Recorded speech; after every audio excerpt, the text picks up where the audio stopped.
Erev Tov.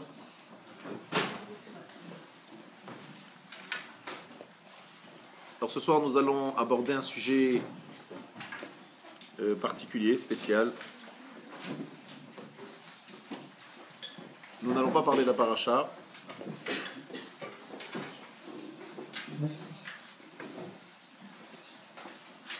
Nous allons parler d'un événement qui a eu lieu hier.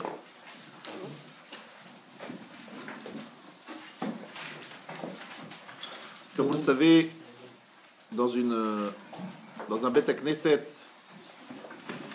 de Yerushalayim a été perpétré un assassinat sauvage sur des personnes qui étaient en train de faire la tfila en talit et tfilin.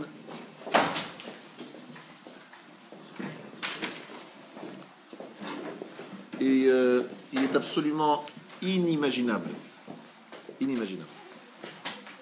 Pour moi, c'était même pas envisageable de ne pas parler de cela. Pas possible.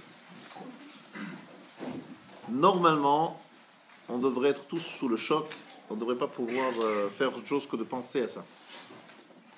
Ça, c'est ce qu'on devrait avoir une réaction normale. Malheureusement, c'est pas toujours notre situation. Malheureusement, je dis, la réaction, on va dire, normale d'un bon juif, c'est de dire il faut absolument qu'on se réunisse, qu'on parle de ça. C'est quelque chose qui est trop difficile à avaler. Ces images de ces livres de prière, de ces talitotes et de ces tfilines dans un bain de sang, c'est quelque chose qui doit rester dans nos mémoires, et il faut réfléchir. Parce qu'en fait, ici, Akadosh Baruch Hu, il a permis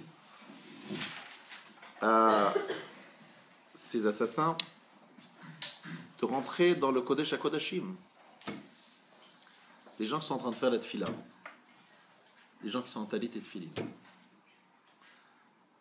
en pleine prière, de pouvoir attenter à leur vie, c'est pas comparable à tout ce qui s'est passé avant.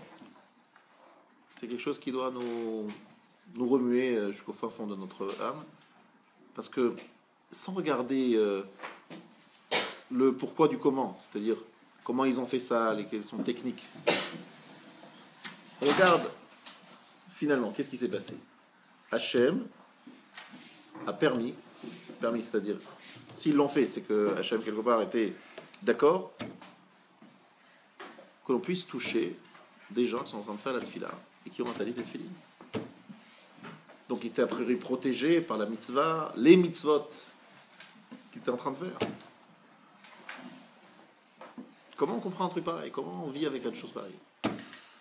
Voilà, ça c'est le sujet de ce cours. C'est un sujet difficile, un sujet où je ne sais pas si vous allez sortir avec des réponses, mais en tout cas vous allez sortir avec des hagdarot, c'est-à-dire des définitions de ce que Hachem attend de nous comme réaction devant ce genre de situation qui malheureusement dans notre histoire c'est pas unique, quoi. C'est pas la première fois. On espère que c'est la dernière, mais c'est pas la première fois. Ces images-là, peut-être qu'ils n'étaient pas sur Internet à l'époque, mais à l'époque des croisades, à l'époque des pogroms, à l'époque de la Shoah, à l'époque de l'Inquisition, à l'époque... Malheureusement, elles sont nombreuses. Les occasions, ces choses-là se sont passées. Mais là, ces dernières années, on n'a pas vu ça. En tout cas, voilà, moi je vous dis, à part ça, je suis particulièrement touché parce que je connais très bien cet endroit. C'est l'endroit où il y a mon kollel, où le Rav, c'est quelqu'un chez qui j'ai appris beaucoup de Torah. Donc je suis lié à plus à cet endroit où j'étais encore la semaine dernière. Je veux dire la semaine dernière dans cet endroit. Et donc c'est effectivement quelque chose qui me touche encore plus. Mais juste, vous sachez que même si j'avais pas cette relation, cette connaissance des différentes personnes qui sont là-bas, je pense que je réagirai de la même façon. Alors j'aimerais qu'on aborde ce sujet. On va dire, il y aura plein d'émotions, c'est sûr, mais on essaie quand même de dire les choses d'une façon, en posant les choses, en montrant les sources dans la Torah, en essayant d'avoir des choses claires. Et je pense que ça vous servira dans la vie. On a souvent des questions. souvent des questions sur la justice divine. Il y a beaucoup de choses qu'on ne comprend pas. Et souvent, on est confronté à des malheurs, des enfants qui meurent très jeunes, des familles qui sont extrêmement éprouvées. Et je pense que là aussi, vous aurez, à travers ces différentes sources, des éléments de réponse. Alors, je ne sais pas si c'est des réponses ou c'est des façons très claires d'aborder ces sujets. Vous voyez ce que je veux dire? Bon, voilà, c'était pour l'introduction. Je voudrais commencer tout de suite par la page 3, référence 1. Page 3, référence 5. Katav Rambam. Donc on est dans Maïmonide. Mitzvah tasseh min haTorah, liz'ok ularia b'chatzotzot, al kol tzara shetavo al hatzibur.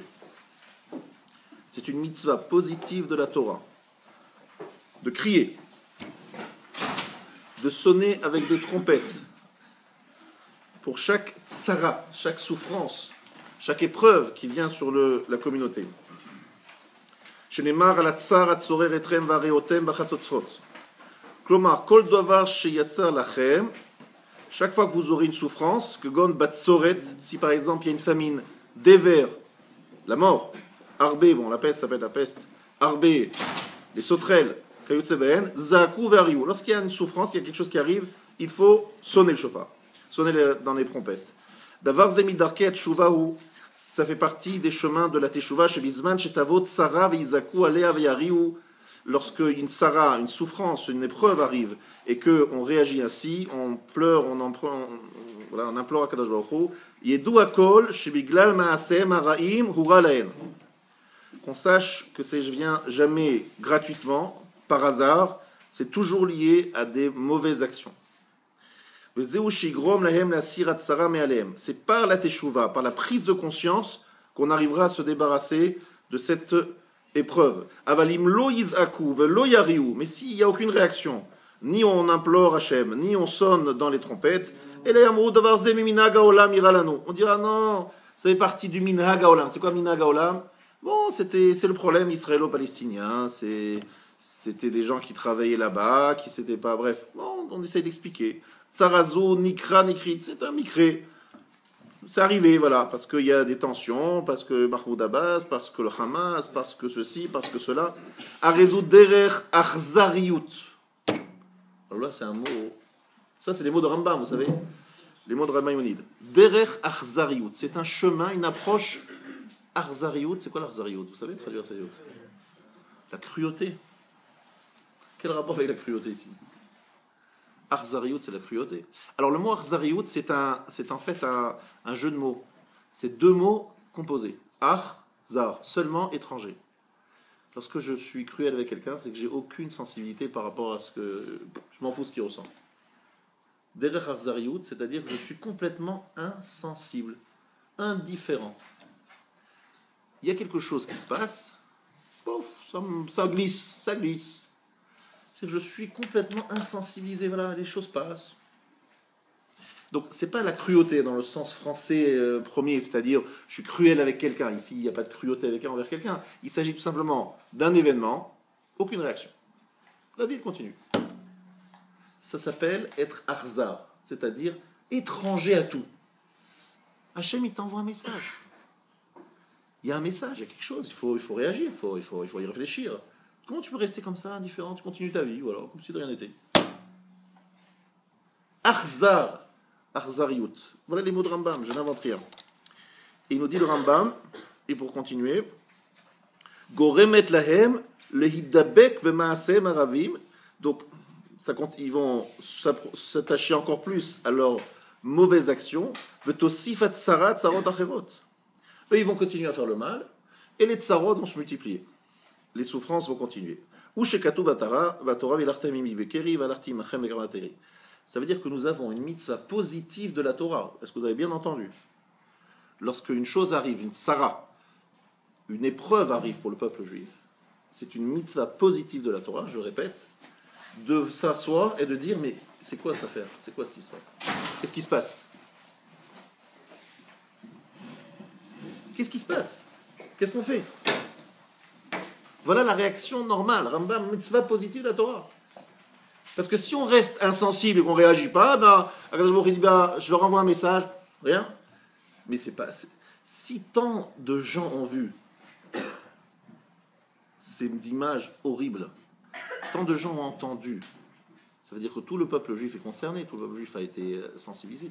S'il n'y a rien qui se fait, s'il n'y a aucune réaction véritable, on reste on dit bon, c'est grave, oui, puis demain on continue. Eh bien, on est passé à côté d'une mitzvah positive de la Torah qui est de dire stop. Donc ce soir, je fais tout simplement l'accomplissement de la mitzvah positive de la Torah. Je dis stop, on s'arrête, on arrête tout. Qu'est-ce qui s'est passé? Qu'est-ce qui se passe? Qu'est-ce qui se passe? Voilà exactement pourquoi je réagis. Il y a une autre source d'un très grand rabbin qui s'appelle le rabbi de Satmar d'Ancien, à la référence, toujours à la page 3, référence 3. Vine milifni be Israël bechol adorot. Page 3, référence 3. Avant, dans Israël, dans toutes les générations, Kshigia et Sarah Yaakov, lorsqu'il arrivait, il y avait un moment de souffrance, de danger, Chakrou vedarshu mazé ve'almazé. Ils ont réfléchi, ils se sont assis, réfléchi, ils ont chakrou l'arkor, c'est approfondir, analyser. Pourquoi? Ezeavon garam le avidikar. Quelle faute a amené cela? La simlev, le taken, la chouv et la shavit barach. Pour revenir vers Akadosh Baruch Hu. Il donne un exemple. Achar galut Spagna, c'est-à-dire après l'Inquisition, après l'exil d'Espagne. Chiber Akadosh Rabbi Yosef Yabetz à Sfaradi. Il cite un grand mec qui s'appelait Rabbi Yosef Yabetz. Il a écrit un livre qui s'appelle Or HaChaim, qui vient expliquer qu'est-ce qui s'est passé, comment ça se fait qu'il y a eu l'Inquisition, comment ça se fait qu'il y a eu l'expulsion des Juifs d'Espagne. Donc, ça doit être naturel, ça doit être normal, ça doit être, c'est une réaction normale. Et si elle n'est pas normale, c'est qu'il y a un problème chez nous, on est complètement déformé. Bien. Le mot d'Antzfania, vous avez encore une troisième référence, toujours dans la même page, référence 4. Ichatigoim, c'est d'Antzfania, chapitre 3, référence 4 de la page 3. Ichatigoim, nashamu pinotam, echavti chutzot mibli over, natsadu oreem bili ish, me'en yoshev, amarti ach tir'i oti, tikru musar. Je traduis, dans Tzfania, donc un des prophètes, c'est écrit, voilà, j'ai détruit, bon, je ne rentre pas dans les traductions précises de tout ce que j'ai lu, en 2 mots, j'ai détruit, vous verrez, tikru musar, il faut prendre du moussard, il faut prendre un enseignement. Bon, c'est clair, il y a un enseignement à prendre. Alors lequel, monsieur le rabbin? Qu'est-ce qu'il faut faire? Quel message? Alors, la première chose qu'il faut savoir, c'est quelque chose qui est lié à un cours que nous avons donné il y a 2 semaines sur Ishmaël, mais c'est un message, on va dire, qui n'est pas le plus important, mais c'est quand même un truc, il faut que je le dise parce que ça fait partie obligatoirement de la réflexion, c'est de se dire, on a affaire ici avec un ennemi qui s'appelle Ishmaël. D'accord? C'est bien des Ishmaélim. En dehors de ce qui s'est passé hier, il y a eu à Yerushalayim, lorsque j'y étais d'ailleurs la semaine dernière, énormément d'attentats, etc. Bref, on n'est plus aujourd'hui à Yerushalayim, on regarde derrière soi, on regarde devant, on regarde derrière, on regarde à la porte, on fait attention à chaque personne qui passe, on se pose la question de savoir qu'est-ce qui se passe, où on en est. On n'est plus ce sentiment de quiétude, tranquillité qu'on avait avant. Donc, qui est à l'origine de tout cela? C'est Ishmaël. Alors, c'est vrai qu'il y a une chose qui est peut-être la plus légère, entre guillemets, que je vais dire ce soir, qui est de dire, c'est vrai, Ishmaël, ce qui se passe avec Ishmaël, ça fait partie d'un processus de la fin des temps. Et donc, de se dire que ce qui se passe là, c'est un parfum de la fin des temps. Mais vous avez compris que ça ne sera pas le message principal de ce soir, parce que c'est trop facile. Bon, c'est la fin des temps. Nous, quelque part, on va continuer à dormir tranquille. C'est Dieu qui est en train d'amener le Mashiach, donc finalement, ça se passe comme ça dans le sang, mais nous, on va continuer à dormir gentiment. Juste, on attend le Mashiach, ça y est, ça arrive. Donc, ce ne sera pas le message principal. Mais il faut quand même le dire. C'est vrai que lorsque je vois ce qui se passe, je me dis, il est en train de se passer devant nous un mouvement, je pense, franchement, pour moi, on est en train de vivre un moment historique majeur, mais pas secondaire, majeur de majeur. Pour ceux qui écoutent depuis longtemps les informations et qui sont un peu au fait des événements mondiaux, il y a depuis quelques temps, je ne peux pas vous dire exactement combien de mois ou d'années, un vrai changement et bouleversement dans le monde. Il n'existe pas un jour sans que ce soit contre des juifs ou des non-juifs. On entend parler de Ishmaël qui fait des actes de barbarie. Vous allumez la radio à n'importe quelle heure de la journée, on va vous parler de l'islamiste ainsi, de l'islamiste par là, juif contre les juifs, pas contre les juifs. Ishmaël est en pleine folie, quoi. L'islam radical, l'explosion de partout. C'est quelque chose quand même qu'il faut tenir. On n'a jamais eu autant, on va dire, de passion de l'islam radical. Enfin, c'est une évidence ce que je dis.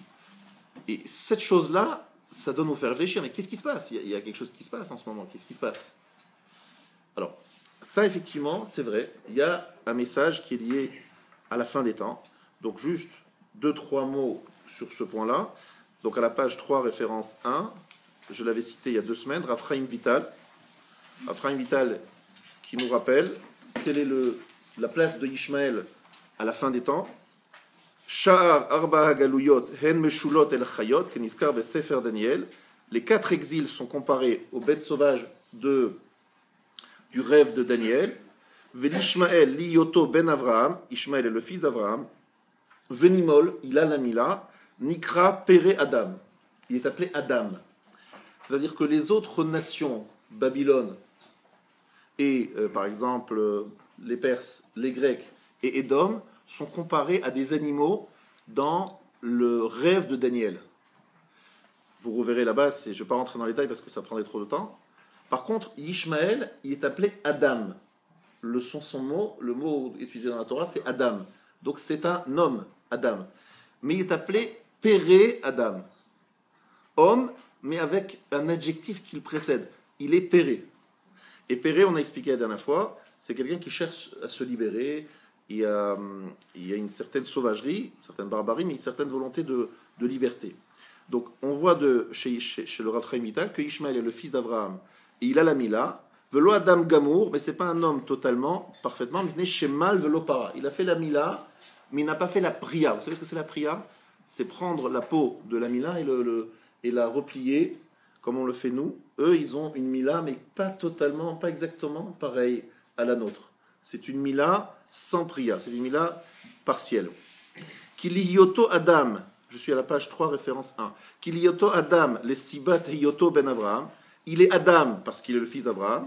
Veyesh lo srutavot, il a le mérite des patriarches, que Moshe Artzinu, Lou Ishmael Yichiel Fanecha, la prière d'Avraham, que Ishmael vive devant toi. Il a une force énorme, Ishmael. Il a une prière d'Avraham qui a demandé à Kadosh Baruch Hu, si seulement Ishmael, mon fils, pouvait vivre devant toi. Voilà les mots d'Avraham. Et Kadosh Baruch Hu a dit, parfait, je note, oui, pas de problème. Je lui donnerai une force à Ishmael. Donc, c'est la prière d'Avraham qui est en train de se réaliser. Vegam yeshlo srut amila, il a en plus le mérite de la Mila, la prière d'Avraham, qui gam le sibazou nikra Adam, il est appelé Adam parce qu'il a la Mila et qu'il est le fils d'Avraham. Velachen galuto tekefa mishar abba malchuyot, son galout est plus fort que les 4 exils. Comment Shamrou Chazal, qui lachen nikra Ishmael. Alors là, je ne pouvais pas ne pas vous le citer ce soir, vous avez bien compris. Le Rav Chaim Vital, qui cite un midrash, qui dit pourquoi Ishmael s'appelle Ishmael. Al-Shatidin Israël litzok tzakot gdolot. Parce que Israël va un jour crier très fort, bimé galuto, lorsqu'il sera dans l'exil d'Ishmaël, ve'az yishmaem kel ve'yanem, et à ce moment-là, Hachem les écoutera et leur répondra. Ishmael, c'est un jeu de mots. Yishma kel, Dieu les écoutera, mais il écoutera qui ? Pas les Ishmaélim, pas l'islam. Il va écouter Israël. Mais pourquoi il va écouter Israël ? Quel rapport entre Ishmaël et Israël ? C'est que Ishmaël frappera si fort que les Juifs prieront, parce qu'ils souffriront sous la main d'Ishmaël. Et donc, suite à la prière d'Israël, qui sera donc conséquente des coups de Ishmaël, Dieu écoutera Israël. Yishmakel. Dieu écoutera qui ? Israël. Parce que Ishmaël frappera fort. Donc, on est vraiment dans quelque chose de dingue. C'est Rav Chaim Vital, il a vécu il y a quand même 400 ans. 400, 500 ans. Et il nous dit que la fin des temps, c'est ça. C'est lorsque les Juifs prieront très fort. Et pourquoi ils prieront très fort ? Parce qu'ils auront peur de Ishmaël. Parce que Ishmaël frappera très fort. Et il dit qu'elle est plus forte que les 4 exils. Parce qu'il est le fils d'Avraham et parce qu'il a la Mila. Donc il a 2 forces. Voilà ce qu'il dit. Maintenant, il y a une autre référence. C'est à la page 3, toujours référence 2. C'est Rambam, Maïmonide, qui dit la chose suivante.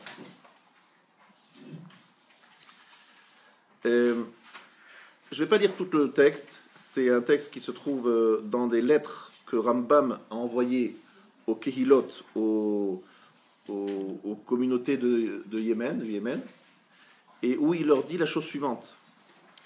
On va dire le début. Atem achinu, vous mes frères. Donc c'est Maïmonide qui s'adresse à ses frères du Yémen. De où? Shachem irtenu. Hachem nous conduira dans un chemin difficile. Berov avonenu, parce que nous avons fait des fautes. Imzot aouma avec ce peuple. Il parle évidemment. Rotsoni lomar, umat Ishmael. Hameriva letzarenu. Velom daklal Israël uma yoter mera'a mimena. Ce n'est pas levé contre Israël un peuple plus mauvais que lui. Velom ishi flig lashpelenu lafritenu lechazek sinatenu kemotam. Je saute. Atche David Melech Israël, cher ulo beruach hakodesh haraot hashayavu al Israël. Lorsque le David, roi d'Israël, on lui a montré par inspiration divine le mal que Israël traversera à cause d'Ishmaël. Lo tsaak velo yilel velo bikesh teshua zulat mimalchut Ishmaël. La seule chose à qui il a demandé une prière, il a imploré Hachem, il a demandé qu'Hachem nous sauve du royaume d'Ishmaël. Chez Neymar, Oyali ki garti mesher shachanti maole kedar. Vous rentrerez chez vous, vous prendrez le Teilim chapitre 125. Dans Teilim chapitre 125, Oyali, malheur à moi, qui garti mesher shachanti maole kedar. Le mot kedar, c'est un des fils de Ishmaël. Kedar est un fils de Ishmaël. Donc il nous dit que David Amelech a prié, il a dit, s'il te plaît Hachem, on va vivre avec Ishmaël, sauve-nous. Anachnu imeyotenu sovli me'achnatam veshikrutam uparzutam machen bicholet adam isbol. Nous supportons leurs mensonges, différentes d'autres choses. Il est très difficile à supporter. Je traduis, je saute encore. Et il nous dit Rambam nous dit, c'est bien, nos sages nous apprennent qu'il faut supporter les mensonges des Ishmaélim, les entendre et se taire. Et c'est tellement fort que Rambam nous dit, les enfants d'Ishmaël s'appellent Mishma, Douma et Massa. Vous verrez ça à la fin de Chayisara. Shema, c'est écoute, Dom, tais-toi, et ça, supporte. Il y a les mensonges. Moi, j'ai ressenti ça ces derniers jours, des mensonges, mais tellement incroyables, que des fois on se dit, mais c'est pas possible de dire des choses aussi fausses, aussi incroyables. C'est à hurler. C'est à hurler de... Bon, il y a des gens qui sont des ennemis. On va dire, bon, c'est clair. Ils disent des choses vraies, ils nous aiment pas, on les dérange, ils nous attaquent. Mais des gens qui disent des mensonges et hontés, rien que leurs revendications sur le monde du temple, c'est tellement fou, si vous connaissez un peu d'histoire. Mais à part ça, il y a des bref, je ne vais pas rentrer dans tous les détails, c'est pas le moment maintenant. Mais on se dit des fois, mais c'est quoi? Qu'est-ce qu'on fait devant tellement de mensonges? Il faut peut-être crier. On va faire, c'est ce qu'il est en train de faire Netanyahu, il est en train de former une élite d'Israéliens pour, je sais parce que j'ai ma belle-sœur qui travaille avec eux, pour les former à expliquer la position d'Israël. Pourquoi?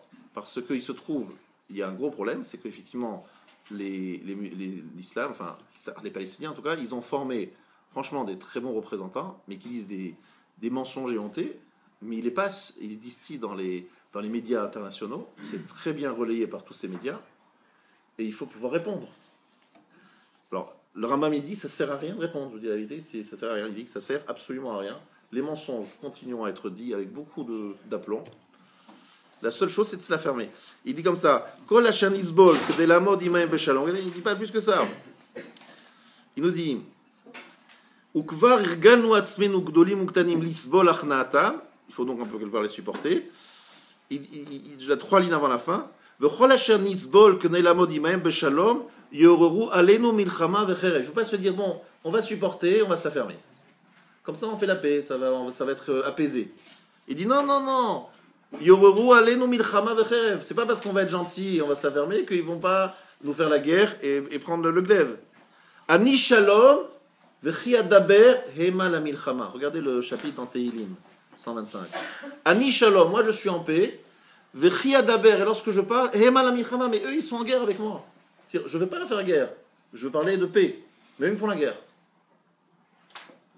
Alors, je vous demande de bien étudier le chapitre 125 dans Teilim. Et vous allez vous dire, mais c'est incroyable. on parle d'Aolé Kedar, c'est-à-dire de Ishmaël, on nous parle de gens qui veulent faire la paix, c'est nous, et en face, des gens qui veulent faire la guerre. Bien. Juste, la paracha de cette semaine, c'est la paracha Toldot. À la fin de paracha Toldot, Esav est pris de remords parce qu'il entend que Yitzhak, il n'aime pas trop les femmes d'Esav. Il dit mes belles-filles, elles sont insupportables, elles font de l'idolâtrie. Il entend ça lorsque Yitzhak parle à Yaakov. Il dit je vais faire teshuva. Et qu'est-ce qu'il fait Esav? En plus de ses femmes, il va se marier avec la fille de Ishmaël. Et qu'en fait, il ne va pas se séparer des premières femmes, il va prendre en plus la fille d'Ishmaël, et juste après, c'est Vaïtse. Donc il y a une sortie de Yaakov. Donc Harim nous disent qu'à la fin des temps, il va y avoir une association entre Esav et Ishmaël. C'est ce qui se trouve à la page 2 tout en bas, où dans le Rambam, encore une fois, toujours dans les lettres aux Yéménites, la fin des temps, je ne vais pas tout lire, ceux qui vont lire le liront chez eux. C'est la trois lignes avant la fin. Klomar, Isdaveg, Shteumot, Sheen, Edom et Ishmael. Il y aura une zivug, une association des deux peuples, Edom et Ishmael. Ariabir la Rambam, qui karov l'ed biata Mashiach, proche de la venue du Mashiach. Atidin, Bene Ishmael, Isdaveg, Limne Edom. Les fils d'Ishmael vont s'associer aux fils d'Edom, ils vont se marier avec eux. Ve'oi la aretz, kasher adavar hazeh ikre. Et malheur à la terre lorsque cette chose-là arrivera. Lorsqu'il y aura une association, Ishmaël et Esav. Attention, parce que lorsqu'ils sont ensemble, c'est dangereux. Vous savez très bien que s'il n'y avait que Ishmaël, l'histoire elle serait terminée depuis très longtemps. Il y a une association. Alors, dans cette situation-là, il ne faut pas désespérer, même si ce n'est pas très encourageant ce que je vous dis ce soir. De temps en temps, je pense que dans la vie, il faut un petit peu se secouer. C'est la raison pour laquelle il y a ce qui est arrivé hier. Il faut un peu être secoué, mais il faut savoir comment se construire. Il ne faut pas désespérer, il ne faut pas se laisser aller au désespoir, il faut se construire. Comment on se construit? Quelle est la réaction devant ces menaces? Comment on doit vivre? Comment on doit réagir devant ces menaces? C'est ça que je vais expliquer maintenant. Alors, il faut comprendre la chose suivante. Je me suis aidé de différentes choses qui ont été écrites sur la Shoah, entre autres, où effectivement là aussi les gens étaient perturbés. Il y a effectivement des façons d'aborder, lorsqu'il y a des souffrances, des choses qu'on ne comprend pas, essayer un petit peu d'y voir plus clair. Quelle doit être ma réaction? Donc il y a des gens qui viennent et qui me disent Monsieur le rabbin, moi je ne suis pas religieux. Je ne suis pas religieux, mais expliquez-moi. Vous dites aux gens la prière ça va vous sauver, les tefilines ça vous sauve, la prière, voilà. Et puis voilà ce qui se passe. Expliquez-nous. Comment vous répondez lorsqu'on vous pose cette question? Alors, il faut savoir une chose très importante. Il ne faut pas rentrer dans une erreur dans laquelle on pourrait facilement entrer en essayant de dire une explication, on va dire, précise. Je explique ce que ça veut dire. Dans quelques instants, je vais vous demander de lire avec moi. Nous ne sommes pas des prophètes. Nous n'avons pas de prophètes aujourd'hui. Le Rav Steinman, il a dit ça hier. Pas plus tard qu'hier, le Rav Steinman a dit je vous demande. Il a dit ça dans un message qu'il a transmis en Eretz Israël. Il a dit on ne sait pas, que personne ne pense, de dire ils sont morts à cause de ceci, à cause de cela, parce que ceci, parce que cela. On n'est pas des prophètes. Personne ne peut dire c'est à cause de ça, c'est à cause de ça. On ne peut pas, d'une façon. Personne n'est habilité aujourd'hui, aucun rave, même avec la plus longue barbe et le plus grand chapeau, ne peut vous dire c'est pour cela. Et s'il le dit, il prend une responsabilité énorme. Et moi, je suis extrêmement contre cette chose-là. Que ce soit clair.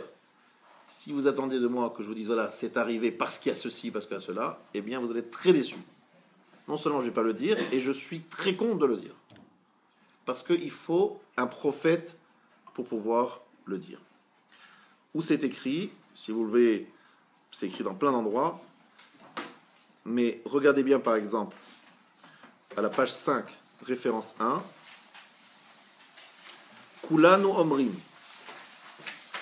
Bevadai anachnu mamidim shelecha Hashem atzedaka. nous croyons que c'est à toi la tzedaka, c'est-à-dire tu es juste. El emuna ven avel. Un Dieu sur qui on peut avoir confiance, il n'y a pas de choses tordues chez Hachem. Tzadik ve yasharu. Vechol ma she'asalanu betzedek u'mishpat. Tout ce qu'il fait, c'est juste. Aval lehavin zelo. Dire on comprend, non. En anu mevinim darkei Hashem. On ne comprend pas les chemins d'Hachem. Nistera darki me Hashem. Je ne comprends pas. Kilo derachai dachechem, velo marshavotai marshavotechem. Quoi, vous pouvez me dire, croire que vous, des hommes, petits comme vous êtes, vous comprenez le sens de ce que je fais. Vous pouvez vous dire, voilà, il a fait ça, c'était pour ça.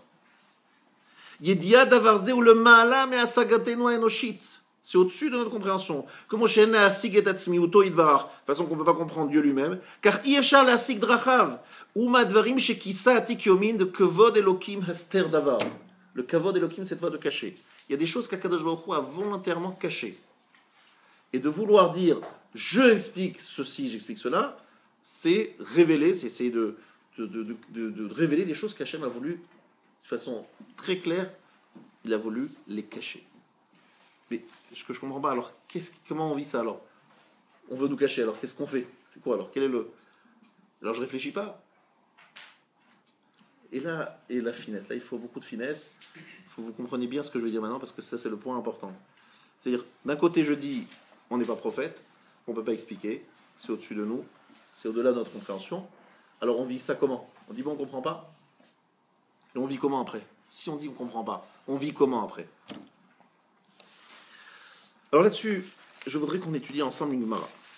Une Gemara qui se trouve dans Baba Kama. Alors regardez bien la page 2.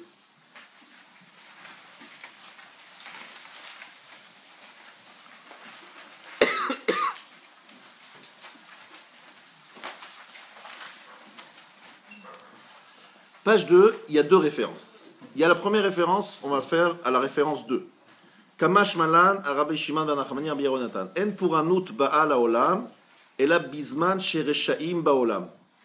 Une punition vient dans le monde que lorsque les reshaim sont dans le monde. Ve'ena matrelet ela minat tzadikim techila. Elle commence qu'avec les tzadikim. C'est-à-dire lorsque Hachem est en colère, la colère elle vient parce qu'il y a des reshaim, parce qu'il y a des mécréants. Oui, mais elle commence par les tzadikim. Qu'est-ce que ça veut dire? Un passouk dans la Torah. Tetseesh ou matz'a kotsim venechal gadish. Alors là, c'est un verset, je voudrais vraiment que vous le rappeliez. Un verset dans Mishpatim, incroyable, au priori aucun rapport. Écoutez bien ce passouk. Lorsque un feu sortira, ou matz'a kotsim, et ce feu, il a trouvé des ronces. Donc le feu, il brûle les ronces, on a bien compris. Donc on s'attend à ce que le verset continue à dire, voilà, les ronces ont été consumées. Le verset dit non, la meule a été consumée. Donc, je reprends le verset. Quittez Tseesh, il y a un feu qui sort. Là-bas on parle des dommages faits par quelqu'un qui ne garde pas un feu. Et parce qu'il ne garde pas un feu, il y a un dommage. D'accord? Il brûle le champ de son prochain. Mais la Gemara, elle explique ça d'une façon, on va dire, allusive. Elle dit, il ne s'agit pas seulement, c'est l'explication simple, elle existe, c'est sûr, mais il y a aussi une explication midrashique.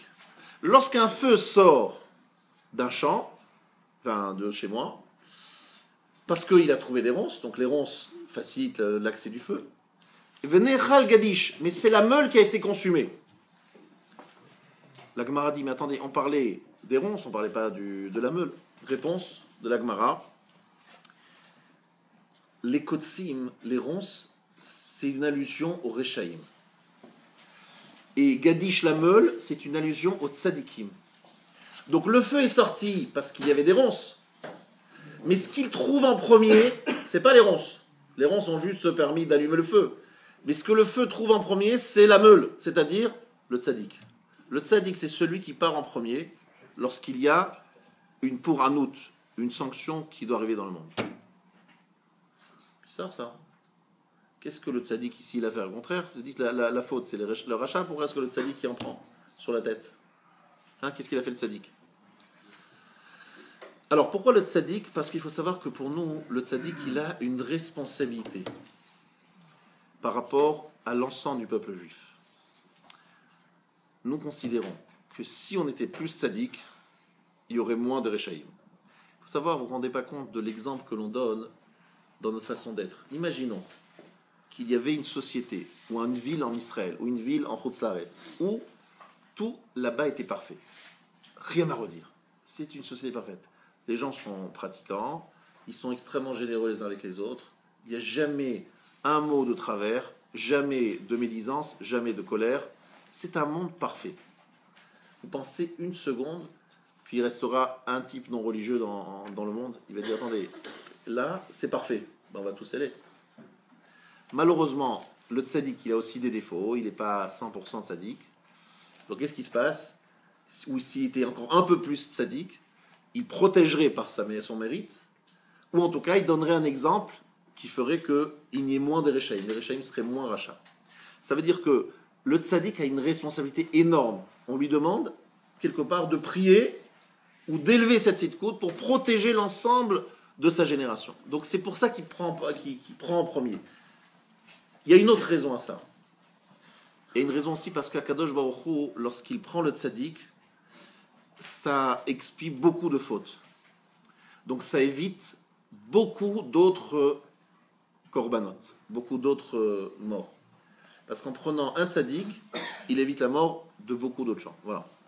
Donc des fois, c'est mieux de prendre un tzaddik plutôt de prendre quelqu'un qui est moins tzaddik. En tout cas, c'est écrit dans la Gemara que lorsqu'il y a une pour anout, c'est-à-dire une sanction qui vient dans le monde, c'est souvent le tzaddik qui part en premier. Mais c'est pas fini. Juste avant, dans ma page en haut, Ema lechum milta de shavia le tarvaïchu, qui tetseesh ou matza kotsim, lorsque le feu sortira et il trouvera des ronces, tetse me'atzma, elle sortira d'elle-même, shalem yeshalem amavir et abeira, payer il payera à celui qui a allumé le feu, amar akadosh baruchu, alay le shalem et abeira shivarti, akadosh baruchu dit je vais payer le feu que j'ai allumé. Ani itzeti esh betzion, c'est moi qui ai mis le feu à Tzion. Et c'est moi qui vais la construire avec du feu. C'est écrit là-bas que celui qui allume un feu, et parce qu'il allume un feu, il y a eu un dommage, bah celui qui allume le feu, c'est lui qui est responsable. Oui, mais celui qui allume le feu, il va dire, mais attendez, moi j'ai allumé le feu chez moi, je l'ai pas allumé là-bas. Oui, mais lorsque tu as allumé le feu chez toi, il y a eu du vent. Et le vent, il a pris le feu et il l'a amené chez l'autre. Donc tu es responsable parce que tu l'as allumé. Oui, mais moi, je n'ai pas allumé chez l'autre. Oui, tu ne l'as pas allumé chez l'autre, mais c'est le vent. Oui, mais le vent, je ne suis pas responsable moi, du vent. Faites-le payer à Dieu, c'est lui qui a envoyé le vent. Oui, mais attends, tu sais très bien qu'en allumant le feu ici, il y a souvent du vent et que ton feu, il va brûler. Donc tu es responsable même si toi, tu ne l'as pas allumé là-bas. Vous comprenez? Ça veut dire quoi? Akadosh Baruch Hu dit, j'ai allumé le feu. C'est moi qui ai brûlé le Beth Amikdash avec du feu. Eh bien, moi, Akadosh Baruch Hu, je vais le construire avec du feu. Qu'est-ce que ça veut dire? Ça veut dire qu'Akadosh Baruch Hu dit, c'est pas moi vraiment qui ai brûlé le Beth Amikdash. Le Beth Amikdash, c'est pas moi qui l'ai brûlé. Le feu, il est sorti tout seul. Vient le Maharsha. Écoutez bien le Maharsha, ceux qui lisent les petits caractères. C'est à la page 2, toujours référence 3. C'est en écriture Rashi, je sais que c'est pas facile. Me voir qui m'imenu idbarach l'otetsehara. Le mal ne sort pas d'Akadosh Baruch Hu. Ki hu atov agamour. Akadosh Baruch Hu, c'est le bien parfait. Velo ityaches hara elav. Hachem ne fait jamais de mal. Avalachet gorem la avirara. C'est le faute qui entraîne le mal. Ou mimela besiluk hashgacha vetovato. Lorsque Hachem ne garde pas, ne fait pas marcher sa tova, ne met pas en marche sa bonté, va nous quitter de ses esh me'atzma. C'est-à-dire, Akadosh Baruch Hu, c'est pas lui qui envoie le mal. Akadosh Baruch Hu, il enlève sa hashgacha. C'est-à-dire, c'est comme, de la même façon que le feu. J'ai allumé le feu, je le garde pas. Il y a le vent qui est venu et qui a déplacé le feu. Akadosh Baruch Hu, c'est pas lui qui a mis le feu là-bas. Akadosh Baruch Hu, lui, de Akadosh Baruch Hu, ne peut dire que du bien. Simplement, il a décidé à un moment, dit voilà, moi, je ne garde plus ce peuple. Jusqu'à présent, je l'étais là, à côté d'eux, je l'ai préservé. Là, ils m'ont énervé. Donc, j'ai décidé d'enlever ma maîtrise. Je ne garde plus le feu. Donc, le feu marche de lui-même. Vous comprenez? Le mal, c'est pas Hachem qui l'envoie. Il va tout seul. Mais jusqu'à présent, comment ça se fait qu'il n'y a pas eu? Vous savez pourquoi il n'y a pas eu jusqu'à présent? Parce qu'Akadosh Baruch Hu les retenait. Et un jour, Akadosh Baruch Hu a dit, je ne veux plus les retenir. Et à ce moment-là, ils font d'eux-mêmes. Est-ce que vous comprenez ce qui est en train de se passer? Ce qui s'est passé hier, c'est pas que Akadosh Baruch Hu a envoyé. Il a simplement, vous savez très bien, il y a 1 milliard et quelques d'Arabes. Autour d'Israël, et dans Israël, il y a des millions d'Arabes. Il suffit simplement qu'ils se lèvent sans une arme, qui marchent. Ils marchent, tous ensemble. Il n'y a rien à faire. Il suffit que, même s'ils ne viennent pas de l'extérieur, dans Israël, chaque Arabe israélien décide de se faire un juif, c'est fini. Il n'y a plus Israël, il n'y a plus rien à faire. Seulement, qu'est-ce qui ça ne s'est pas passé jusqu'à aujourd'hui? Parce qu'Akadosh Baruch Hu, il est mashgiach, il nous protège, il les retient. N'est-ce pas? Il les retient. Lorsqu'il ne les retient pas une fois, hop, voilà ce qui se passe. On est bien d'accord? C'est comme le feu qu'on allume. Je le retiens, je le garde. Je ne le retiens pas une fois, mais le feu, il avance. C'est ça. Akadosh Baruch Hu dit, même si ce n'est pas moi qui ai allumé le feu, mais le fait d'avoir enlevé ma hashgacha, et il y a eu la destruction du Beth Amikdash, eh bien Akadosh Baruch Hu dit, c'est comme si moi je l'avais allumé. Je prends la responsabilité. Comme si je l'avais allumé, ben moi, je le reconstruirai, le Beth Amikdash. Et de la même façon que je l'ai détruit avec du feu, le Beth Amikdash, il a brûlé, on dit que le 3e Beth Amikdash, ce sera un Beth Amikdash de feu. Donc je l'ai allumé avec le feu, je le reconstruirai avec du feu. Voilà ce que dit ici la Gemara. Là-dessus, le Maharal de Prague, c'est quelque chose de nifla. Le Maharal de Prague, sur cette Gemara, dans Chidushé Agadot, sur la Gemara là-bas, il dit, dans le Midrash, Utara veirpaenu, le Mishalta lo maka, c'est quelqu'un qui a eu un coup, il a eu une plaie, il a eu un coup. Vekara rofé. Il est allé chez un médecin, il avait une plaie, et le médecin, on sait ce qu'il a fait, il a ouvert un peu plus la plaie. Attendez, c'est quoi ce médecin? Alors lui, qu'est-ce qu'il a fait? Il a dit, vite, je vais aller chez un autre médecin, il est fou ce médecin. Donc il est allé chez un autre médecin pour leur demander de le guérir. Le premier, il a simplement aggravé la situation. Alors, il cherchait des médecins, il ne trouvait pas de refoua. Vous me rappelez au tra. Mais espèce d'idiot, t'as pas compris. Ce médecin-là, il n'est pas là, il n'est pas venu te faire du mal. En fait, le médecin, il a commencé à te guérir. Pour te guérir, des fois dans certaines plaies, il faut faire sortir du pus. Alors des fois, il faut ouvrir un peu plus la plaie. C'est pas pour faire du mal, mais c'est simplement pour guérir.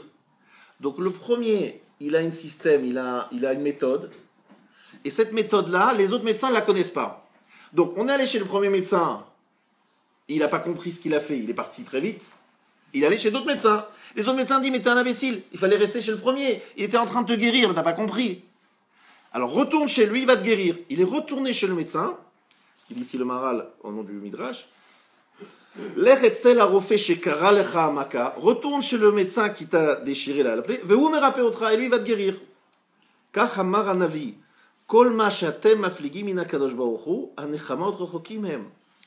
Nous aussi, on a le même problème. On a une maca, on a un problème.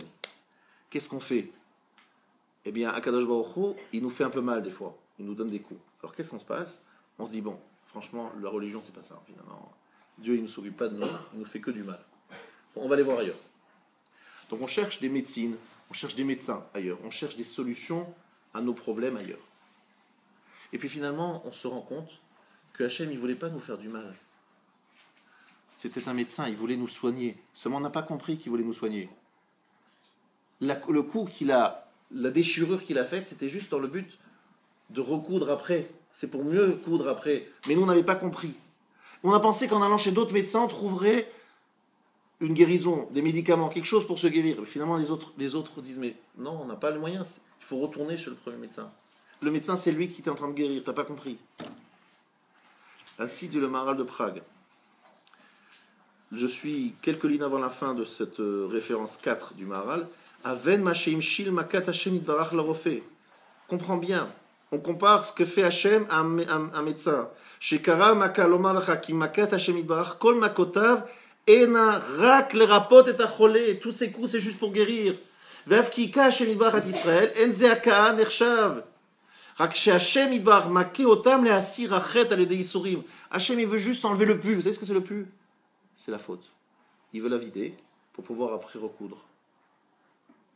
Et nous, on ne comprend pas, on se dit, mais il veut nous frapper, il nous fait du mal, il est méchant, c'est pas un vrai médecin, il déchire un peu plus.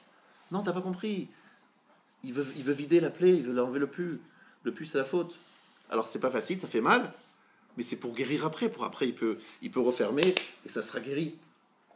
Mais nous, on ne comprend pas, alors qu'est-ce qu'on fait? On fuit, on se dit non, ça fait mal, on s'en va, on va chercher ailleurs. Et puis ailleurs, il n'y a pas de médecin, ils arrivent, on ne sait pas, mais il a une idée, on ne connaît pas son système.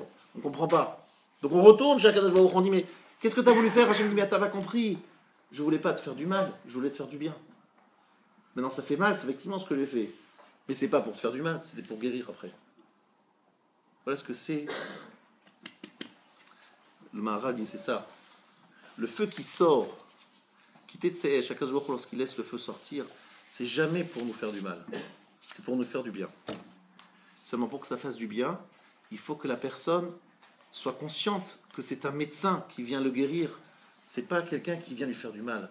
C'est ça le problème. Donc aujourd'hui, je voudrais dire quelque chose de très important. C'est une première leçon de ce soir, plus importante. Tout dépend de la façon dont nous regardons Dieu. Si nous le regardons comme un médecin, ou nous le regardons comme quelqu'un qui nous veut du mal.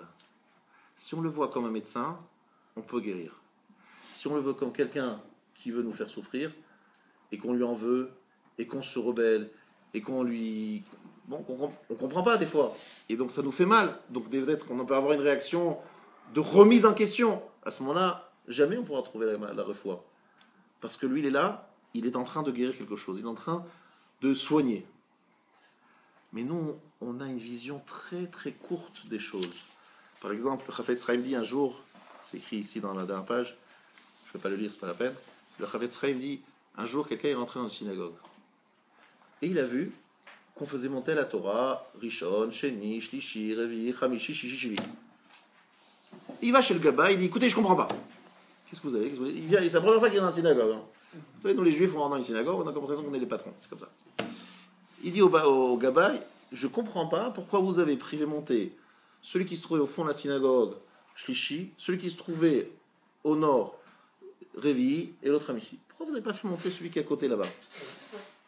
Le Gaba, il dit, mais d'abord, de quoi je me mêle? Mais à part ça, bon, je vais te répondre. Il est monté la semaine dernière. Celui-là, il est monté la semaine d'avant. Il y a ici un tort, quoi. Je fais monter les uns après les autres. Alors, je n'ai pas fait monter celui-là parce qu'il est monté la semaine d'avant.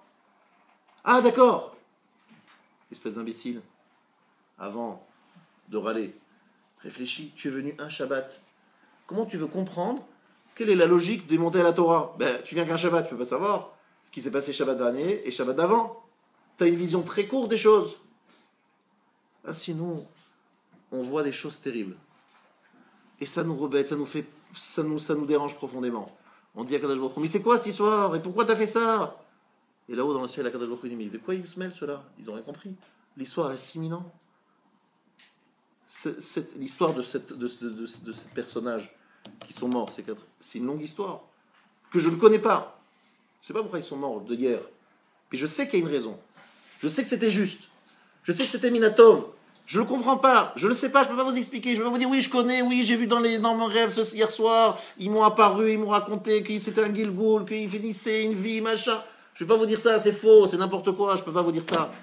Je suis désolé, ceux qui vous avez d'avoir du sensationnel ce soir, je ne peux pas. Je ne veux pas jouer un jeu.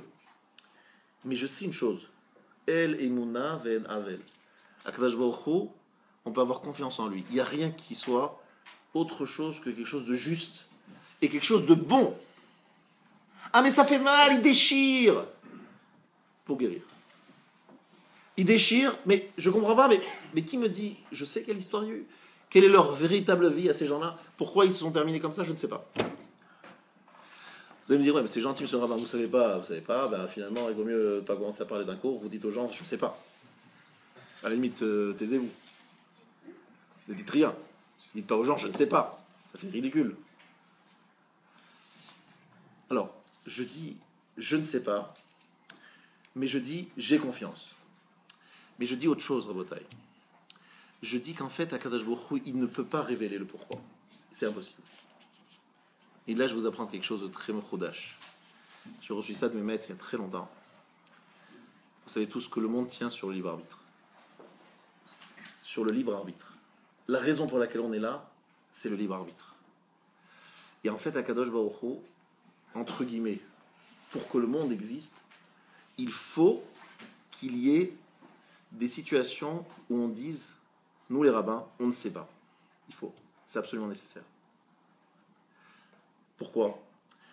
Parce que si je pouvais vous expliquer, Tzadik Veralo, pourquoi le Tzadik, ça va mal pour lui, et Racha Vetovlo, pourquoi le Racha, il s'éclate, si je pouvais vous expliquer le secret de chacun, en expliquant celui-là c'est pour ça, celui-là, vous savez ce qui se passerait ? Il n'y aurait plus libre arbitre.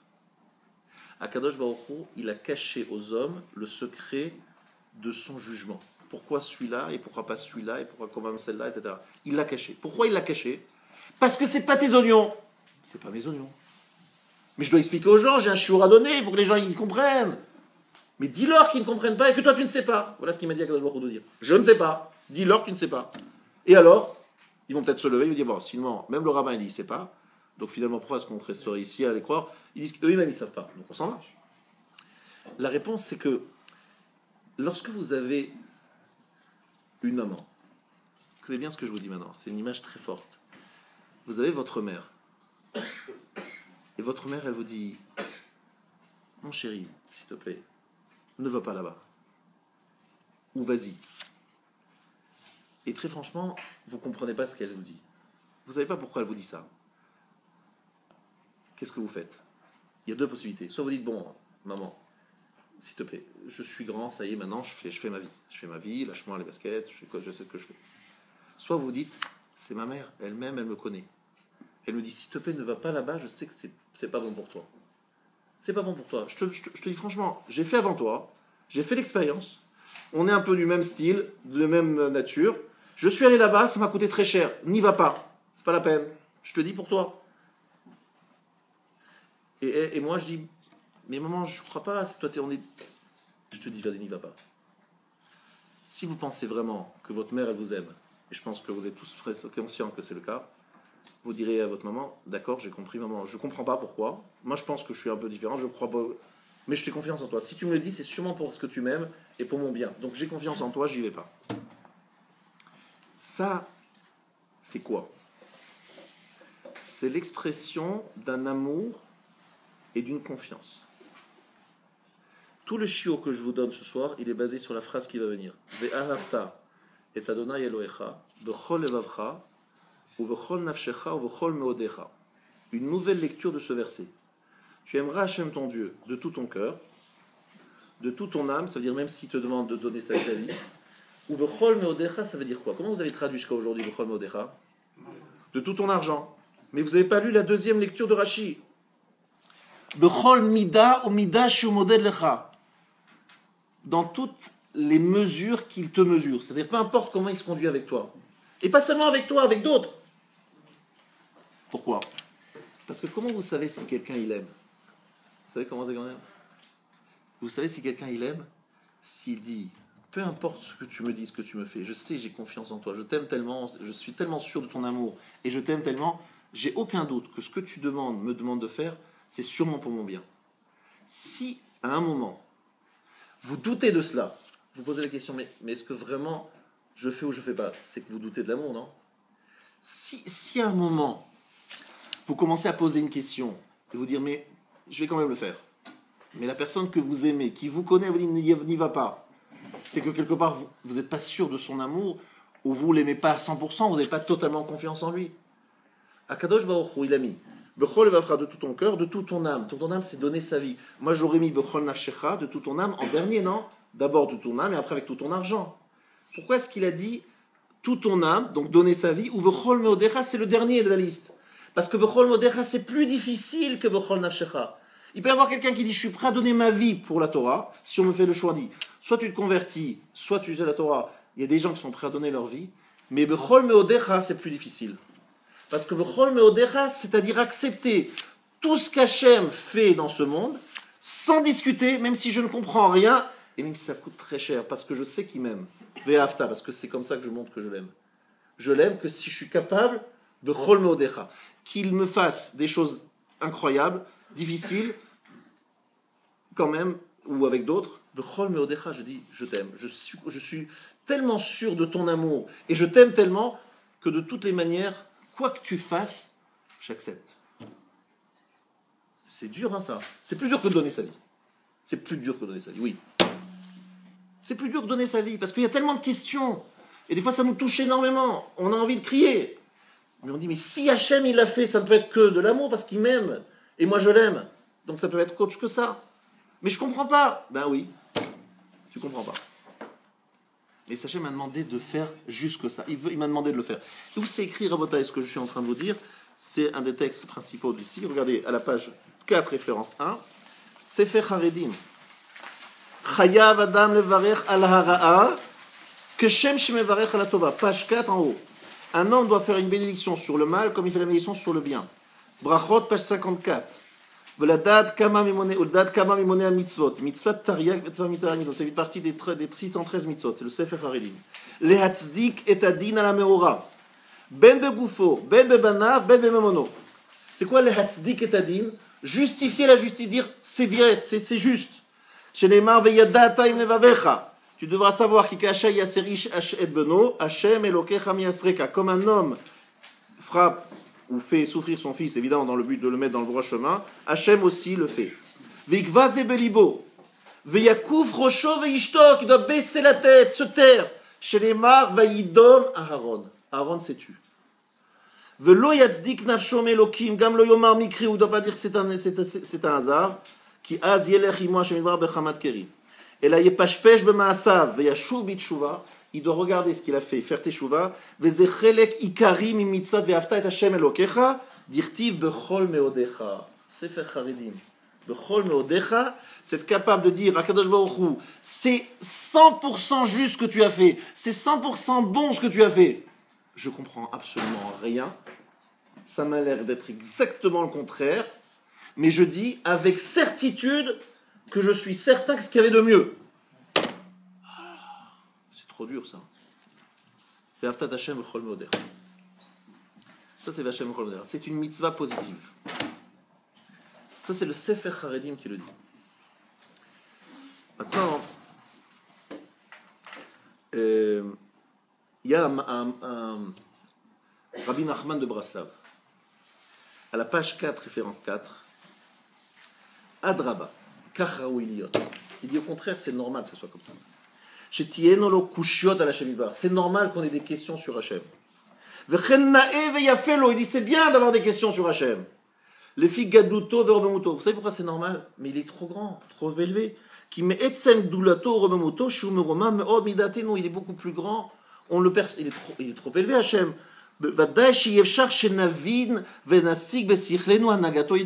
C'est pas possible qu'avec notre tête et notre cerveau, on puisse comprendre ce qu'Hachem veut et ce qu'il fait. Comment vous voulez qu'un être de chair et de sang puisse comprendre ce qu'Hachem fait? Hachem est trop grand pour lui, c'est pas possible. Alors là, écoutez bien, le vrai question du secours, c'est celui-là. Finalement, monsieur le rabbin, vous dites qu'il ne faut pas réfléchir alors du tout. Vous dites à Kadosh Baruch Hu, on ne le comprend pas, il est très élevé, très élevé, très élevé. Donc finalement, ne réfléchissons pas du tout, jamais, acceptons tout en disant Amen, on s'éveille pas et on ne réfléchit absolument pas. On ne pose pas de questions, on ne réfléchit pas, on ne se pose pas la question de savoir s'il y a un sachar, neige, tout ça on ne réfléchit pas. Et là, Rabotai, c'est ça qui est extraordinaire. Je voudrais vraiment que vous écoutiez là, c'est le point le plus fin du shiur. Il y a ici quelque chose d'assez antinomique. D'un côté, effectivement, dans la Gemara, dans les Sfarim, on voit que Hachem nous demande de réfléchir, de poser des questions, d'approfondir. Et en même temps, il nous demande, après nous avoir demandé d'approfondir, de poser des questions, parce que la Gemara, c'est quand même plein de questions, hein, c'est plein de questions, il y a plein de demandes qui sont faites. Il y a des histoires dans la Gemara où il y a des rabbanim qui posent des questions, qui disent mais pourquoi ça m'est arrivé? Et qu'est-ce qui se passe? Expliquez-nous. Et en même temps, on nous demande de dire, si c'est Hachem qui l'a fait, c'est pour le bien.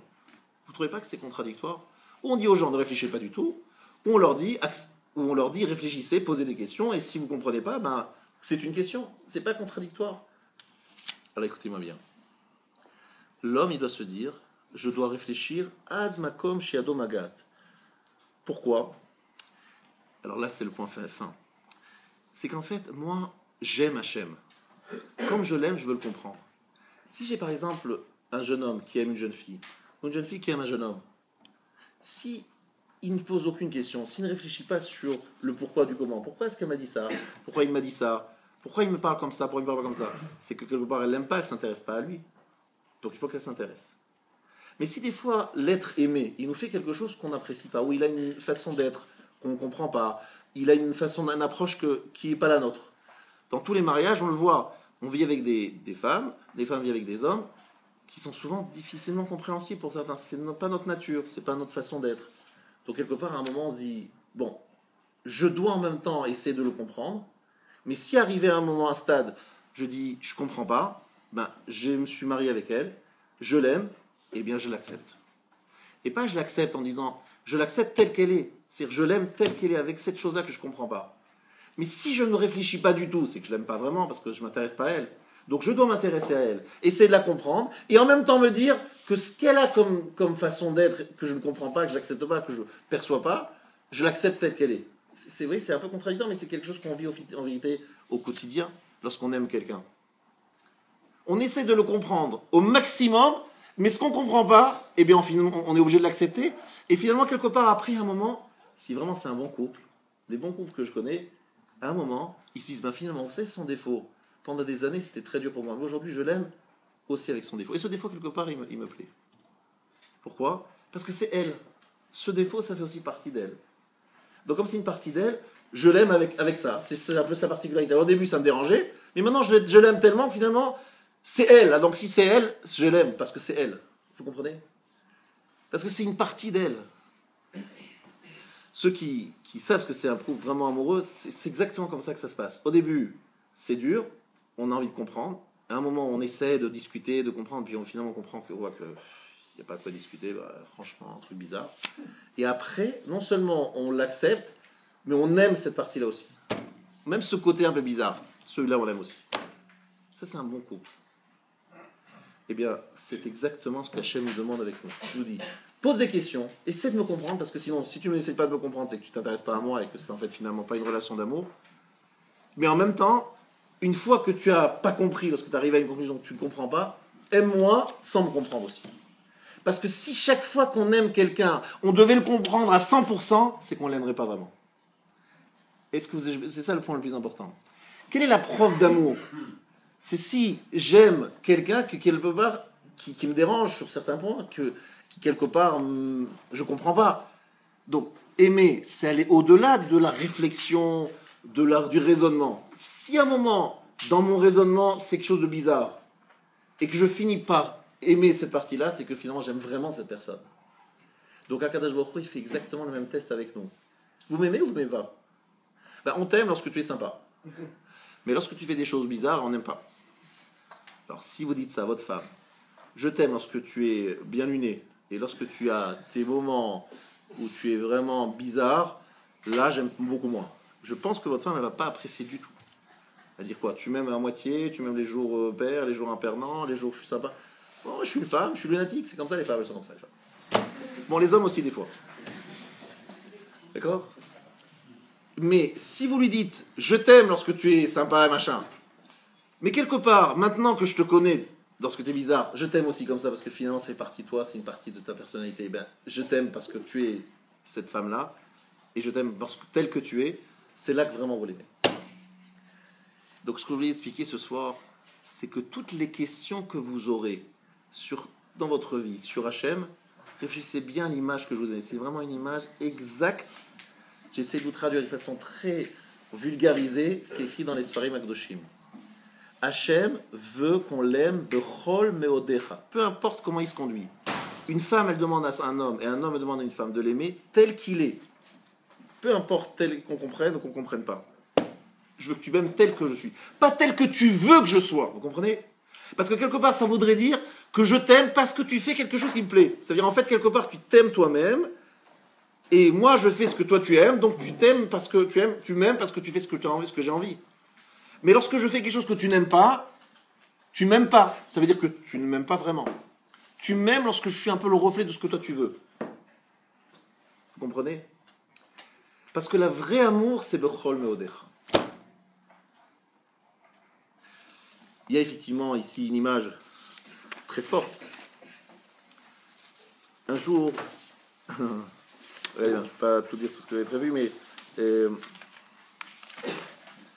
il y a dans la page 2, aux références 5, Rav Israël Shapira, qui était un rabbi, le rabbi de Grodzinsk, bon, pardon.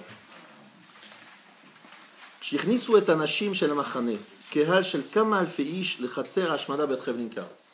Il était à la tête de sa communauté à Treblinka avant de rentrer dans les chambres à gaz. À Kahal Pana, El Kvod Roshadnour, ils ont parlé au Rav, et donc c'est incroyable comment ça s'est passé. On avait l'impression qu'ils étaient à la synagogue. À ce moment-là, ils étaient juste avant de rentrer dans les chambres à gaz. Il y avait toute la communauté et le Rav devant. Alors à ce moment-là, les élèves se sont adressés à leur Rav et leur ont dit « Rav, dites-nous un devoir Torah. Dites-nous ce qu'il faut faire là. Expliquez-nous. » C'est ce qu'il leur a répondu. Rav Israël Shapira, quelques instants avant sa mort. Patach Rabbeinu Akadosh ve'amar, Shimu achai v'achiotai. Écoutez-moi mes frères et mes sœurs. Am Hashem, peuple d'Hashem. Lo aleinu la'arer achar ma'asav shel HaKadosh Baruch Hu. Nous n'avons pas à réfléchir et à remettre en question les actions d'Akadosh Baruch Hu. Im nigzar shebitzman hazeh anachnu niyeh hakorbanot shechevlei HaMashiach. S'il a été décrété que nous soyons maintenant les korbanot, les sacrifices de la fin des temps, Chevlei Mashiach, bedargazot shel hageula velalot al hamoked, ashrenu shezachinu lekach. Nous avons de la chance d'avoir le mérite d'être les korbanot qui vont rapprocher la venue du Mashiach. ומה שחז"ל אמרו יתה ולא אחמיני, היינו טרם שמגיעים לכך. אבל אנחנו שהגענו לדרגה זו, nous sommes arrivés à ce niveau-là. צריכים אנו לשמוח, nous devons nous réjouir, כי זכינו, on a eu le mérite, Shafarenu, notre cendre, qui est Efer Paradouma, soit comme la cendre de la vache rousse. Yetaher et Am Israël Kulo. C'est ce qu'il leur a dit. Il leur a dit, vous savez, vous allez rentrer dans la chambre à gaz, après vous allez rentrer dans les fours. Et vous va rester de vous que de la cendre. Vous êtes la cendre de la vache rousse. Parce que votre cendre, comme celle de la vache rousse, va purifier l'ensemble du peuple juif. Vous êtes les corbanotes qui rapprochent la Mashiach, la venue de la fin des temps. Anu chayvim lirot et atzmenu meusharim.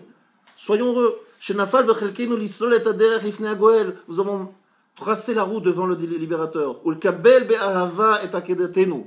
Et acceptons avec amour cette akedat Yitzhak. Ineni metzaveh alechem shebal ta'asesu velo tifku. Que personne ne pleure. Belertechem la kifshan. En rentrant dans la chambre à gage, adraba ayu besimcha. Soyez joyeux et chantons. Anima amin. Que Rabbi Akiva Beshaato. Rabbi Akiva, lorsqu'il est, il est mort, vous savez comment il est mort? Il a dit Shema Israël, Adonai Eloheinu, Adonai Echad. Chantons ensemble Anima Amin. Et toute la communauté a chanté Anima Amin, c'est comme ça qu'ils sont entrés dans la chambre à gaz. Et mon maître m'a dit un jour qu'il a rencontré le fossoyeur de Treblinka. Il lui a dit, qu'est-ce que tu as vu? Il a dit, Rav, sachez une chose, j'ai vu des milliers de juifs rentrer. Et je voyais c'était des juifs très différents les uns des autres. Des gens croyants, des gens moins croyants, des gens qui sont chômeurs Shabbat. Je sentais que c'était des juifs d'un style différent. Mais sachez que tous, au dernier instant, ils disent tous Shema Israël. J'étais à côté de la porte et j'entendais tous ces juifs chanter Shema Israël. Toujours à la dernière minute. Et j'ai fait un jour un voyage à Auschwitz avec le patron d'Air France, il y avait un certain nombre de goïms. Et je leur dis, regardez, ici c'est un endroit où le peuple juif a sanctifié le nom de Dieu d'une façon énorme. Ils ont tous dit Shema Israël. Chantons tous ensemble Shema Israël à cet endroit-là. Le peuple juif, c'est un peuple extraordinaire. Au moment ultime, où normalement on se rebelle et on pourrait remettre en question, le peuple juif sait Ve'afta et Hashem Elokecha. Que c'est le moment où on montre l'amour qu'on a à Kadosh Baruch Hu. Kadosh Baruch Hu nous aime et tout ce qu'il nous envoie, c'est que pour le bien. On ne comprend pas, mais l'amour, comme je vous l'ai dit, c'est justement peut-être aimer quelqu'un lorsqu'on ne le comprend pas. Parce que lorsqu'on comprend, c'est nous, c'est pas lui. Lui, c'est lorsque je ne le comprends pas. Ça, c'est aimer l'autre. Sinon, c'est s'aimer soi-même. Et en fait, il dit ici quelque chose de très important. Chaque fois qu'arrivent ces choses-là, comme c'est arrivé hier, c'est des corbanotes qui sont morts al Kiddush Hashem. Et pourquoi j'ai dit ça ce soir? Pourquoi j'ai tenu à parler de ça ce soir? Même si ce n'est pas un sujet très, très réjouissant, je vous dis franchement, je n'aime pas en général aborder ce genre de sujet. Je vous le dis parce que je me sens un devoir de vous dire ce que je vous dis maintenant. Lorsqu'arrive ce genre de choses, c'est jamais le problème de la famille de ces 4 personnes. C'est tout le peuple juif qui est interpellé. Parce qu'ici, ils sont partis, ce sont comme ici des corbanotes qui ont laissé une cendre. Et leur cendre est là pour purifier tout le peuple juif. Les gens sont morts en faisant la tfila, en mettant les talit, en ayant les téphilines, en priant à Kadosh Baruch Hu, ils sont partis. Pourquoi ils sont partis? Ils sont partis pour laisser des cendres. Et ces cendres sont là pour nous purifier. Ce sont des corbanotes qui sont là pour expier des fautes et pour amener la fin des temps. En fait, ce que je voulais faire ce soir, c'est faire une prière en fait avec vous. Demander à Kadosh Baruch Hu que leur mort soit ce qui va rapprocher très très vite de la venue du Mashiach. Et que nous prenions conscience qu'il ne faut pas traîner, il n'y a pas le temps. C'est maintenant qu'il faut faire tes choix. Et faire tes choix, vous allez dire sur quoi alors, monsieur le rabbin? Sur quoi il faut faire choix? Je ne sais pas, chacun d'entre nous doit faire choix sur autre chose. Et je ne crois pas qu'on puisse dire oui, ils sont morts parce qu'il y a ça. Chas v'shalom. C'est pas pourquoi ils sont morts. Mais une chose est sûre, ça doit nous interpeller et on ne doit pas être les mêmes ayant vu ce que nous avons vu avant cet événement et maintenant. C'est pas la même chose, on n'est plus les mêmes. Et ce que j'ai voulu vous transmettre aujourd'hui, j'espère que j'étais assez clair, ce qui compte pour moi, c'est que jamais personne ne dise je ne comprends pas, oui, mais pas je remets en question. J'ai une question, oui, mais jamais je remets en question. Et la preuve, vous savez, je termine là-dessus, mon chiot, mon cher Rabbeinu. Il est monté au ciel au moment du Mamad de Har Sinaï. Il a dit à Kadosh Baruch Hu, je voudrais que tu m'expliques, te montres à moi. Apparaît, montre-moi qui tu es. Akadosh Baruch Hu est apparu à Moshe, mais il lui a montré que le nœud de Téphilin, derrière. Il n'a pas montré devant. Et la Gemara dit, c'est quoi, ça veut dire quoi qu'il n'a pas montré devant Hachem? Il n'a pas de figure, il n'a pas de devant, derrière. Il y a une chose que Moshe a voulu savoir et qu'Hachem ne lui a pas révélé. Vous savez ce qu'il a voulu savoir? Explique-moi, Tzadik Veralo, Racha Vetovlo. Explique-moi comment tu réagis, comment tu juges ce monde, comment tu gères. Je ne comprends pas ce qui se passe. Moshe Rabbeinu, Akadosh Baruch Hu lui a dit, je te montrerai mon arrière et pas ma face. C'est-à-dire, jamais, même à toi, Moshe, je ne le révélerai pas. Parce que si je révélais à Moshe, ou peu importe qui, le secret de Racha Vetovlo, le Racha pour qui tout va bien, et Tzadik Veralo, il n'y a plus de libre arbitre. Il n'y aurait plus le libre arbitre. Ça vous paraît difficile à comprendre, mais Moshe Rabbeinu, il a compris que même lui, s'il voulait être un homme et ne plus devenir un malach, il devait rester avec une question. Même Moshe Rabbeinu, il avait une question. Oui, s'il y avait Moshe qui était là, on lui interroger. Moshe Rabbeinu, pourriez nous expliquer pourquoi Rachato, il dirait je ne sais pas. Et vous savez pourquoi il dit je ne sais pas? Parce que sinon, c'est plus un homme, c'est un ange. Hachem a voulu qu'on l'aime, bechol me'odecha. Peu importe comment il juge et comment il fait, il agit dans le monde, il faut qu'on l'aime comme ça. Et si un jour vous avez un doute, lorsque vous serez marié, vous comprendrez très très bien ce que je dis. Mais très très très bien ce que j'ai dit. Je le vis tous les jours, on dit ça. On se dit, mais pourquoi cette femme elle a cette réaction? Mais pourquoi elle agit comme ça? Et pourquoi elle fait ça? Et à un moment, vous direz, mais je l'adore. Et je l'adore aussi lorsqu'elle fait ça. Et peut-être je l'adore encore plus lorsqu'elle fait ce truc bizarre que lorsqu'elle fait un truc que j'attends. Parce que quelque part, ça m'étonne. Et quelque part, c'est elle. C'est ce qu'il y a de particulier, de spécial, que j'aime. Et finalement, je finis par l'aimer. Voilà ce que c'est V'Ahavta et Hashem Elokecha. Voilà ce que je voulais vous expliquer ce soir. Mais surtout, rappelez-vous, on n'a pas de prophète, on ne peut pas expliquer l'inexplicable. Maintenant, messieurs, mesdames, nous avons Axel qui nous demande un service. Un service, mais sympathique. Il nous demande de faire plusieurs amens sur des plateaux qu'il a préparés, un buffet. Donc vous connaissez le principe, on fait la bracha et la personne en face répond amen. C'est pour la refoua shlema de Victor Chaim Ben Neshma Moussa. Voilà. Donc vous avez ici le papier, il y en aura à l'extérieur j'imagine, enfin là où tu as mis les plateaux. En tout cas merci beaucoup. Donc je vous invite à ne pas partir rapidement, mais juste de faire les brachot et les amen. Et je vous invite à venir pour une conférence qui aura lieu le 29 novembre, c'est-à-dire pas seulement c'est Shabbat, celui d'après, et à partir de 20h, c'est sur la fin des temps. Voilà, on reste toujours dans le même sujet. La fin des temps parlera Wattenberg, qui est dans un cours ici, un cours mixte, Motzai Shabbat en 8. Voilà, très bonne soirée.